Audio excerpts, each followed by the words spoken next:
Chapter 9. Negotiating the sale. When you and your buyer start negotiating, you don't want your spouse or partner to be there.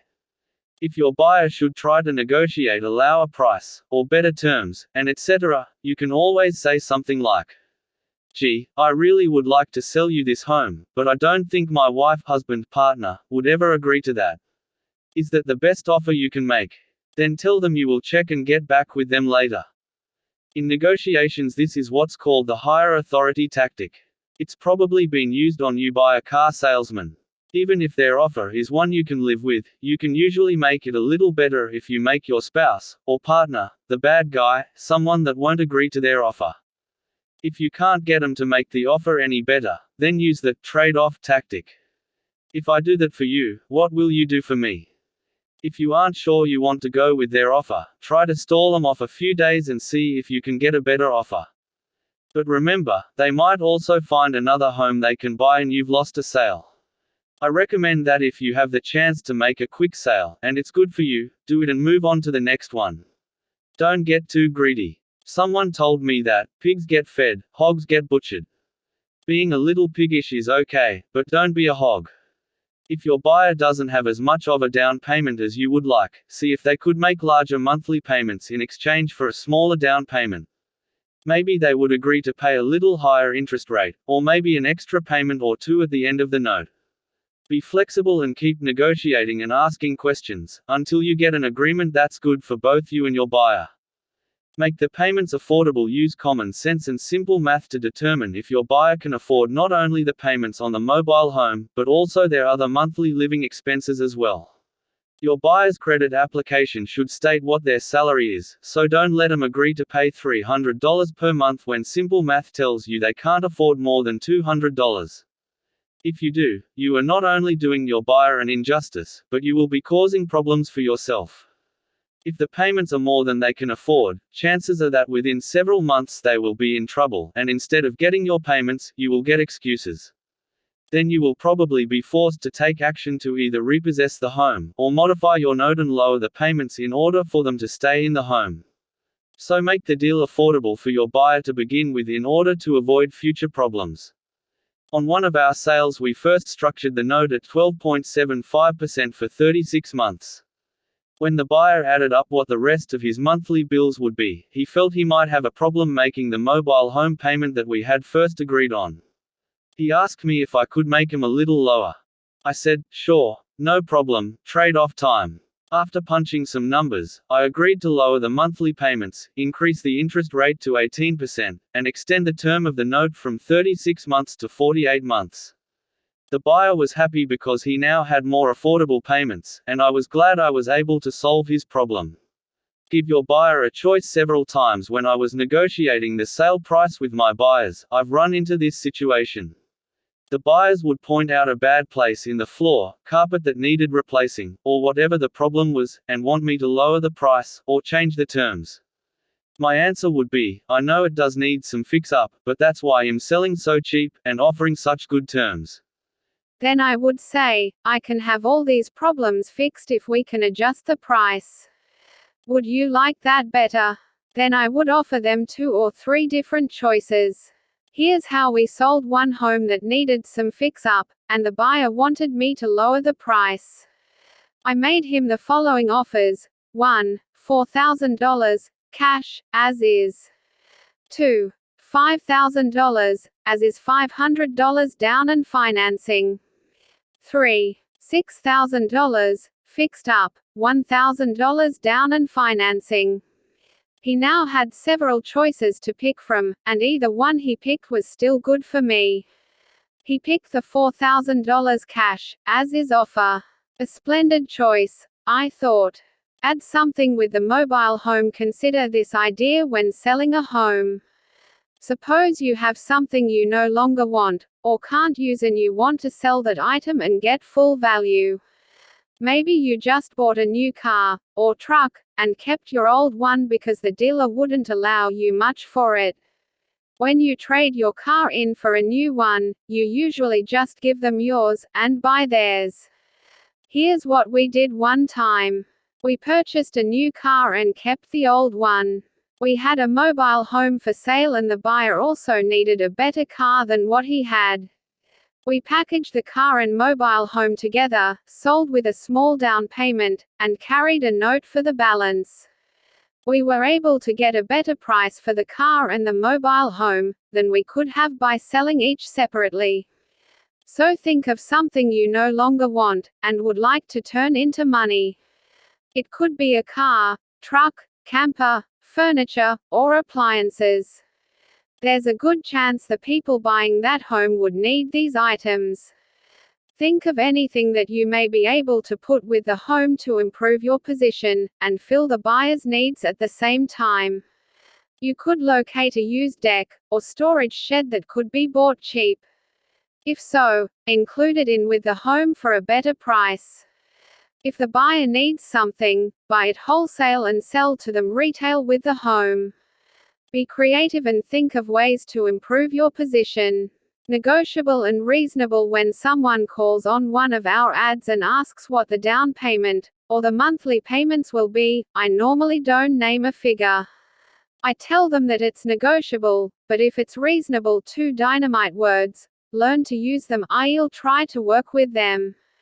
And I use the IRS system to determine what's reasonable. I ask them how much money they have, then say, "I'll take it." You should always try to get the buyers to name both the amount of the down payment and the monthly payment they can make. In many cases they will quote a figure that will be much better than the one you would have quoted them. So ask questions instead of making statements.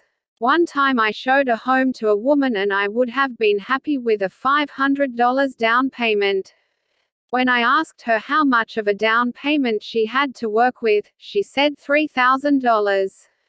That was another time I'm sure I must have lost my poker face. If she had only known, she could have bought the home for $3,000 cash and got the title.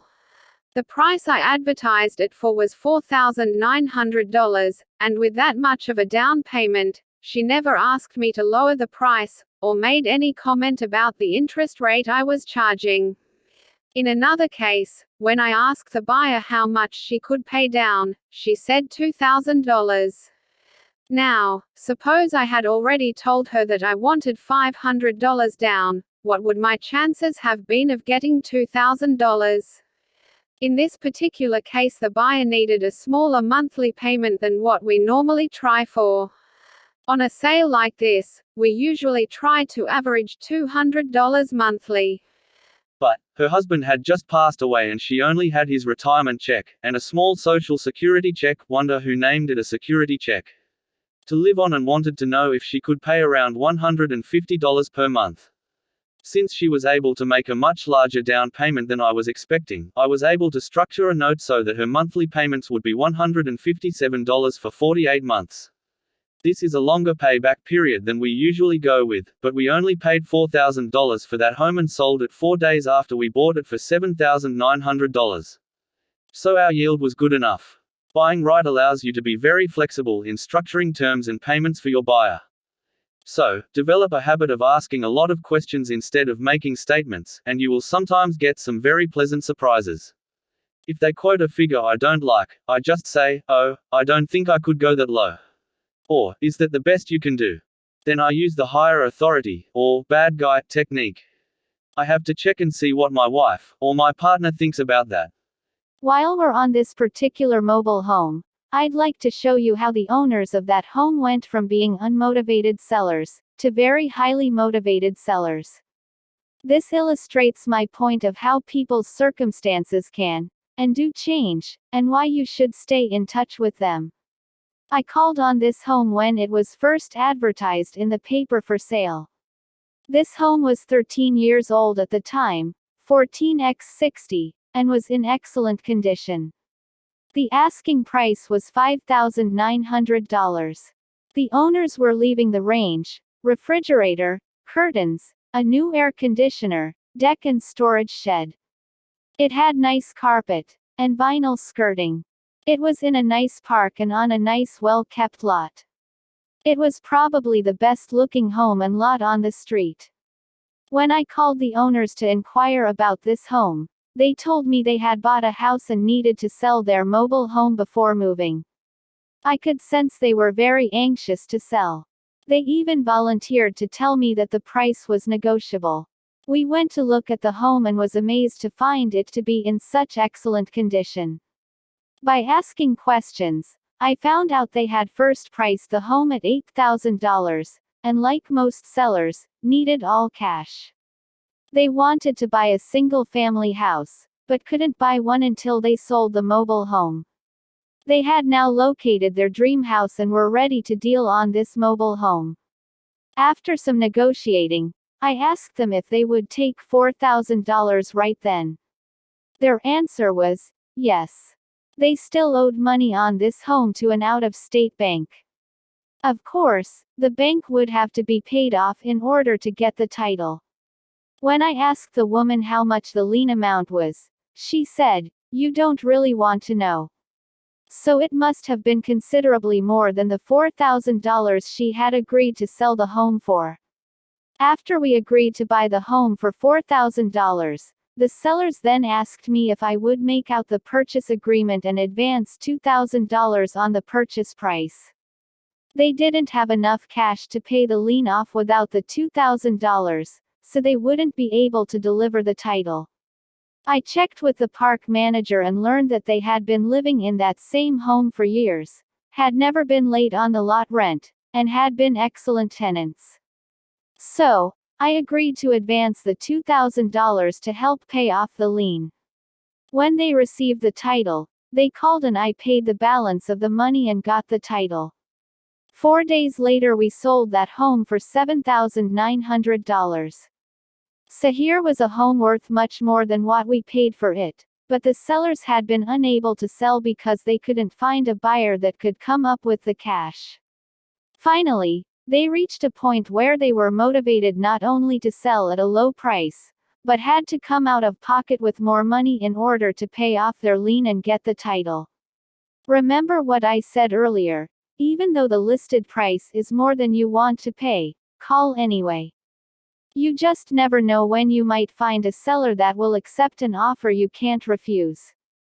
The seller might be very firm on their price today, but many things can happen that could cause the seller's position to change. In this case, moving into a new house was more important to them than getting full price for their mobile home. The more, the merrier. Here's another little selling technique we've found that works well. When we schedule a time to show a home, we schedule as many people as we can and have them all show up at the same time. It just seems that when someone sees another person wanting the same thing they want, it creates a much bigger desire to buy. It's like they all develop a feeling of jealousy, or greed, or whatever you want to call it, but I've noticed it does have an effect. Sometimes it's like a feeding frenzy. One time we had 5 different couples waiting to see the home when we drove up. One couple stood around and waited until the last person left. They wanted to be sure they would get the home. They signed a purchase agreement for full price, paid $1,000 down. I would have been happy with $500 with $300 monthly payments. I would have been happy with $200. A word of caution now, a word of caution. Never sell to a person that considers that mobile home a step down in their living standard. Several times I've run into a couple that for one reason or another had to give up a nice house, or a nice apartment that they could no longer afford. They were then forced to find something that was not as nice as they had been accustomed to, and make a big adjustment in their style of living. If you sell to someone like that, I can almost guarantee that you will have problems. The only way to sell to those types of people is for cash, and that's very unlikely. Money problems are usually the reason they have to move in the first place. I learned this lesson renting houses and apartments, and it holds true for mobile homes as well. My advice is don't do business with that type of person. You want to sell to the person who is tickled pink to move into that mobile home, and will feel that they've made a step up, not down, in their living standards. They don't expect anything more than what you're offering, and it's really amazing just how little it takes to make some people happy. One time we sold a mobile home to a young couple with a small baby, and I'll never forget what that lady said to me. She told me that her parents grew up in that mobile home park, she grew up in that park, and now she wanted her baby to grow up in that park. She was in her comfort zone and happy as she could be when I sold her the home. And I was happy to help her realize her dreams. Okay, some more tips on selling. Sometimes when we're negotiating a sale on a home that needs new carpet, new skirting, or some type of material that doesn't really cost that much, we might ask the buyer, if I agree to furnish new carpet for the living room, would you buy this home like it is? If we're close to reaching an agreement, I might offer to pay part of the lot rent for that month, or pay the title transfer fees, or part of the insurance policy. I'll try to do whatever it takes to make a workable deal that's good for both parties. If you purchase the home like I'm showing you, there should be plenty of room to negotiate with the buyer, and offer one or two little incentives that might be the difference as to whether the deal will fly, or not. You should have quite a bit of negotiating room on the price and terms. If you don't, then you probably paid too much for the home. Sometimes the buyers just don't have enough money to cover everything that's needed for the down payment, transfer the title, pay lot rent, security deposit, and place insurance on the home. If that should be the case, we sometimes offer to loan them the money for the insurance, or the lot rent for that month, or whatever it takes to make a deal. It all depends on how you feel about the buyers. Just don't let them get too far in your pocket until they prove themselves. Check with the park manager. First, before you finalize the sale with your buyers, have them go to the park office, or better yet, go with them. Introduce them to the manager and have them fill out an application and get approved for the lot. The manager will usually run a credit check on them, go over the park rules and regulations, and explain what the requirements are for the rent and security deposit. Several times we've run into this situation. The credit report was a little shaky and the manager didn't want to approve them. However, the manager would rent them a lot, providing we paid the lot rent each month. So, we agreed to collect the lot rent along with our payment each month, and we paid the park the lot rent for the buyer. It's just a little more bookkeeping, but it worked out all right. Just be sure you don't let your buyer get delinquent if you have a problem collecting their payments. Take the proper action at once and either straighten them out, or kick them out. Don't listen to hard luck stories and wind up in the charity business. Stay on guard and be aware that you will sometimes run into some real pros. If you find a buyer that has marginal credit, or bad credit, you might consider having them get a co-signer. Several times we've gotten the parents to co-sign on the note, also. Then if we don't get paid, we notify mum and pop and they send the payment. Let's face it, mum and pop don't want that deadbeat moving back in with them. You could also get some additional collateral other than the mobile home. If they own a car or truck, take a lien on that and hold the title. If they don't have enough of a down payment, consider letting them make the down payment with something other than money. Take something in trade, such as a car, truck, RV, boat or anything of value that you're willing to accept. Then sell that item, you might be able to create a note from that. Or, maybe they can do some repair work on another home you have, in exchange for the down payment on the one you're selling them. Be creative and think of alternative ways to make the deal workable. You don't always need money to put a deal together.